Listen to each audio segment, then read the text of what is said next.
What is up, guys? Ross Thomas here for the Brotographer, and today I'm going to show you some BTS on how to shoot a cinematic interview. Before we get started, a big shout out to Chelsea Foy of lovelyindeed.com. We shot this Productivity Toolkit in her studio, and I will link to her website down in the description below and also to the course when it's uploaded. The first thing when it comes to shooting a setup like this is gear. Now, yes, many people are becoming a minimalist when it comes to their filmmaking and photography crafts. However, I am not.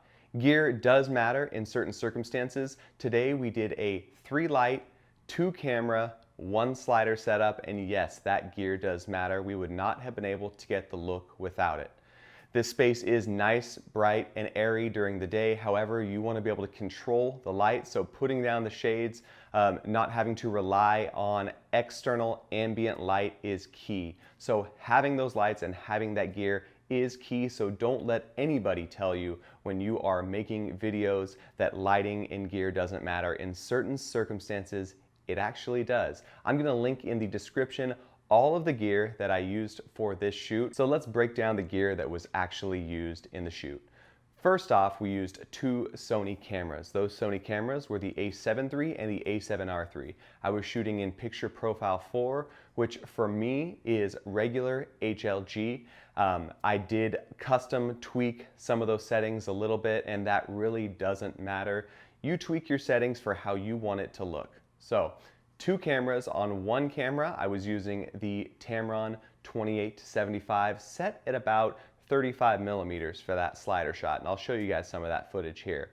The second, I was using the 24-70 millimeter G Master, and on that G Master, I was set to about 57 millimeters for that front angle where Chelsea was speaking to the camera the whole time. So you're able to seamlessly cut between the two. The lighting that I decided to go with were 3 different types of light. Now the first is a 1x1 panel from Lupo. That's their super panel. That was set at about 40%, and that was going to be Chelsea's hair light. Additionally, with that Lupo super panel, we also had the house lights on, so that gave it some nice ambient light to start out with. We were not in complete darkness. Now the second light I decided to use to give a broad swath of light was the amazing first version of the Aperture 300D. Now this was bare bulb, it's an LED, but this was a bare light shot directly up at the ceiling.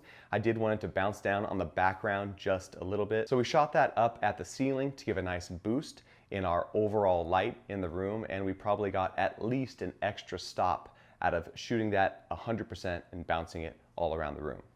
Now the third light we decided to use was the original first version of the 120D from Aperture, and I did have the Light Dome Mark II on that. Obviously, you guys know lighting, and that light dome is massive and provides just a huge soft light for the subject. I positioned it off axis to the subject and got it up, not quite at 45 degrees, but angling down just a little bit so the light wasn't super flat on her face. I've definitely made mistakes with audio before, so for this shoot, we did 2 different audio sources. Now, as a backup, I ran a lavalier microphone under her shirt, and I was using the Rode Filmmaker kit for that. Now, I really just wanted to use that as a sync and a backup because I trusted the other source, which they are now DD microphones, but this was the original Aperture DD shotgun microphone, and I had this mic boomed up high over Chelsea at about 45 degrees, pointing towards her chin, and came out with some really good audio. So what did I learn from shooting this masterclass, if you will? Well, first off, every space is different, and every space that I've ever shot in is different. Now this space was nice and bright and white, so I took that opportunity to bounce as much of the light as I could. That 300D puts out a ton of light, and bouncing it off the ceiling really helped get much more light into this room because bright and airy is kind of the feel that she goes for. If you check it out over on her website, once again, link down in the description. But every room is different. Now, audio was also something that I was very curious about because it is a large room, but echo I think was kept to a minimum, and I'm okay with not having to sound treat the entire room. Not every situation, not every client is going to notice necessarily like a hint of echo versus like the best sound treated room ever. So do what you can do to minimize it and call it a day. But overall, I felt like the audio was really nice for this project. So my last point is something that Chelsea actually did, and I'm gonna recommend it to you, whether you're a YouTuber, whether you're trying to sell a course online or something like that, is be prepared. I actually have a $100 Parrot teleprompter that hooks into your iPhone, has a little Bluetooth remote, and it's a small teleprompter, but if you're a good distance away from it, you can still read it. But she came prepared. She had all her scripts written out. We loaded them into the little app in the teleprompter, and she was good to go. Typically, she didn't have to do more than 1 or 2 takes of any of the scripts, and she ended up knocking out all of her course in a single day. So that is huge. Have your talent if you're having talent hire you, or if you are the talent, just be prepared. Scripting is okay. You wrote it, they wrote it, it's totally fine.